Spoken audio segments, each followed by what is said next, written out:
Facebook වැනි සමාජ ජාල web අඩවි හරහා පාසල් දැරියන් බිලිගැනීමේ මාෆියාවක් ක්‍රියාත්මක වන බව ජාතික ළමා ආරක්ෂණ අධිකාරිය පවසනවා.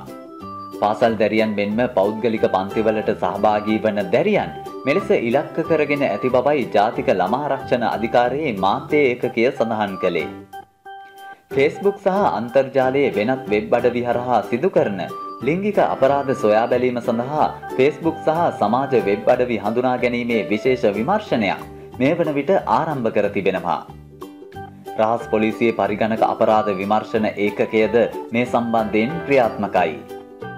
තොරතුරු තාක්ෂණය පිළිබඳව විශේෂඥ දැනුමකින් යුත් නිලධාරීන් පිරිසක් සියලුම Facebook සමාජ වෙබ් අඩවි ගිණුම් පරීක්ෂා කරමින් සිටින බවත් එවැනි සැකකටයුතු ගිණුම් ගැන දැඩි විමර්ශන සිදු කරන බවත් පැවසෙනවා.